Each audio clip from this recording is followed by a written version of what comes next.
La casa che ho avuto occasione di restaurare in questo caso è una casa che ho ritenuto personalmente di grande valore architettonico. È stata fatta da un architetto che ho avuto la fortuna di conoscere personalmente, Giuseppe Galimberti. È una casa che è stata realizzata nel 1974 e dagli anni 70 porta dentro di sé tutto il fermento. Io sono Rocco Borromini e questa è Casa AF.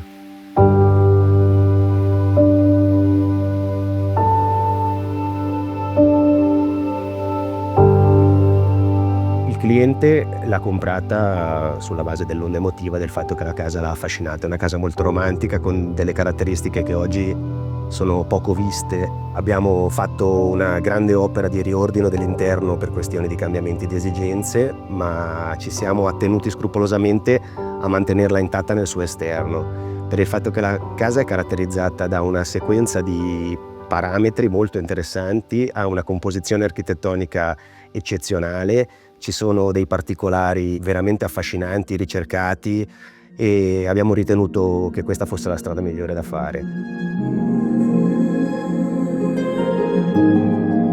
La casa si trova nella città di Sondrio, nel fondovalle delle Alpi Retiche.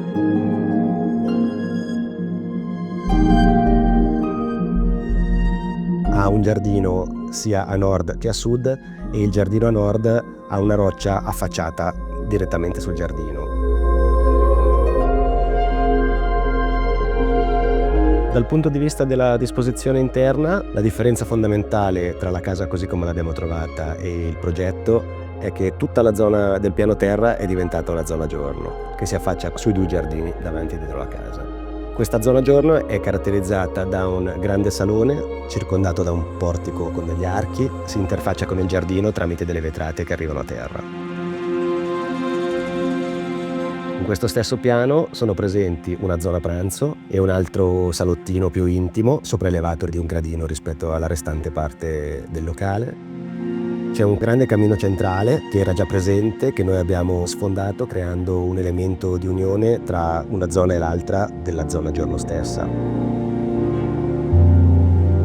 Allo stesso tempo ci siamo uniti col nuovo corpo di fabbrica che è cucina, che si affaccia sulla piscina tramite una grande vetrata. Il piano superiore è composto da un'unica camera da letto molto grande, padronale, che a sua volta è composta da una cabina armadio, la camera da letto vera e propria ed un piccolo salottino. Allo stesso piano c'è anche un bagno, una seconda camera per gli ospiti e un piccolo bagnetto. Tutti questi locali sono caratterizzati dal fatto che abbiamo sfruttato le dinamiche interne della casa per creare elementi valorizzanti nei confronti del nuovo intervento. Ad esempio la camera da letto è esposta in un bow window che dà su due lati della casa e gli alberi sono molto vicini alle facciate in modo tale da creare una connessione con l'esterno dall'interno.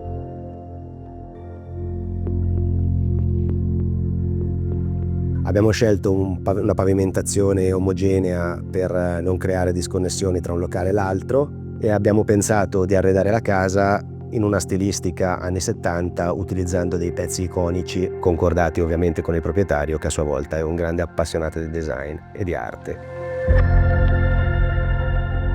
Per non andare a invadere lo spazio tra la casa e la montagna che ne fa da sfondo, abbiamo pensato di creare un box interrato. Dal box interrato alla casa, questo tunnel lungo 24 metri incontra una cantina per i vini, passione del proprietario, ed una taverna.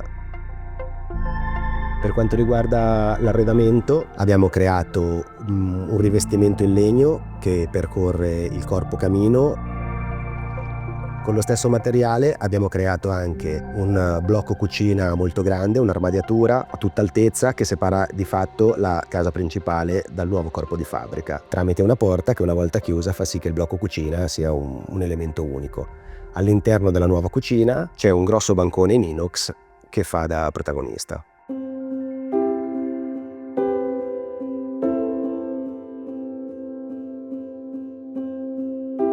In questo momento storico si parla tanto di conservazione del patrimonio edilizio. Molto interessante è ovviamente la conservazione del patrimonio edilizio inteso come patrimonio edilizio storico. Ci si sta approcciando ormai da alcuni anni alla conservazione di quello che è considerato il patrimonio architettonico moderno.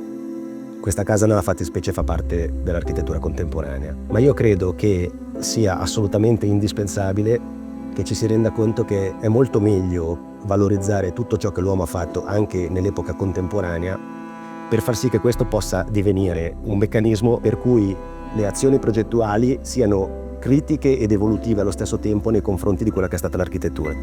Questo è il motivo per cui abbiamo operato un restauro conservativo di una casa che di fatto ha poco più di 50 anni.